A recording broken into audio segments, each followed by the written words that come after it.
উত্তরবঙ্গের প্রবেশদ্বার সিরাজগঞ্জের বঙ্গবন্ধু সেতুর পশ্চিম পাড়ে ৬ লেনের ২০ কিলোমিটার মহাসড়ক প্রকল্পের কাজ শেষ পর্যায়ে।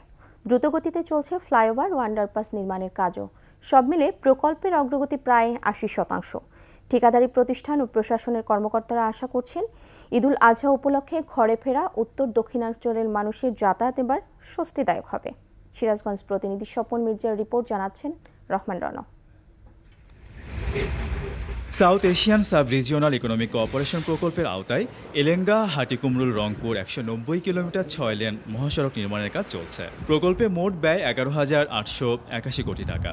এর মধ্যে ৭৯৩ কোটি টাকায় বঙ্গবন্ধু সেতু পশ্চিম পাড় গোলচত্বর থেকে হাটিকুমরুল পর্যন্ত ১৯.৮ কিলোমিটার রাস্তা নির্মাণের কাজ ২০২২ সালের এপ্রিলে শেষ হওয়ার কথা ছিল। তবে নানা জটিলতায় দুদফা মেয়াদ বেড়ে প্রকল্পটি এখন শেষ পর্যায়ে। এখন চলছে ঝাওয়েল ফ্লাইওভার ও সয়দাবাদে আন্ডারপাস নির্মাণ। এছাড়া উত্তর দক্ষিণাঞ্চলের ২২ জেলার অন্যতম গুরুত্বপূর্ণ মহাসড়কে যেন ঈদ যাত্রায় কোনো রকম ভোগান্তি না হয়, সেজন্য অন্যান্য কাজও দ্রুত শেষ করার চেষ্টা চলছে বলে জানালেন ঠিকাদারি প্রতিষ্ঠানের কর্মকর্তারা। এ মাসের ১০ তারিখের মধ্যে সেগুলো সম্পন্ন হবে। তো আশা করছি বঙ্গবন্ধু সেতু থেকে হাটিকুমরুল পর্যন্ত এই অংশে কোনো জ্যাম ছাড়াই নির্বিঘ্নে আসন্ন ঈদুল আজহা উপলক্ষে ধর্মীয় মানুষ যাতায়াত করতে পারবেন। শুধুমাত্র ঝাওয়েল ব্রিজ অংশ যেটার কাজ চলমান রয়েছে, সেটার ২ পাশ দিয়েই ইতিমধ্যে আমরা গাড়ি যাতায়াতের ব্যবস্থা করে দিয়েছি। রংপুর আসে পাবনা অঞ্চলে ৩টি মহাসড়ক হয়ে সিরাজগঞ্জের হাটিকুমরুল রোড বঙ্গবন্ধু সেতু পশ্চিম সংযোগ মহাসড়কে প্রতিদিন রাজধানীসহ সারা দেশে যাতায়াত করে ১৮ থেকে ১৯,০০০ বাস, ট্রাক সহ অন্যান্য যানবাহন।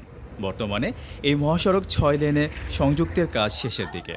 তাই এবারের ঈদ যাত্রা স্বস্তিদায়ক হবে বলে আশা করছেন পরিবহন চালকরা। কারণ আগের তো অনেক পরিবেশ ভালো হয়েছে আর কি রাস্তাঘাটে। এবার ইনশাল্লাহ মনে হয় আমরা ভালোভাবে গাড়ি চালাতে পারবো। রোডঘাট আগের দিনে ভালোই ক্লিয়ার হয়েছে। মহাসড়ক নিরাপদ ও যানজটমুক্ত রাখতে প্রশাসনের যথাযথ উদ্যোগ চান যাত্রী ও স্থানীয়রা।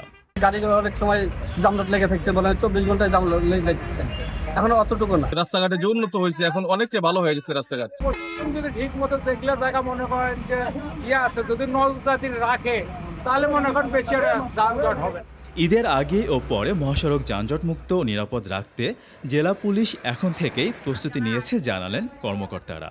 সাধারণ যাত্রীরা যাতে নির্বিঘ্নে নিশ্চিন্তে বাড়ি ফিরতে পারেন, সেই লক্ষ্যে আমরা রমজান ঈদের চাইতেও আমরা বেশি ডিপ্লয়মেন্ট রাখছি। আমাদের এই ঈদের সর্বসাকুল্যে আমাদের ডিপ্লয়মেন্ট থাকবে প্রায় ৮০০ পুলিশ ডিপ্লয়মেন্ট থাকবে। সব মিলিয়ে ঢাকা উত্তরাঞ্চল রুটে এবারের ঈদ যাত্রা ভোগান্তি মুক্ত হওয়ার প্রত্যাশা সংশ্লিষ্টদের। রহমান রন, ২১ টেলিভিশন।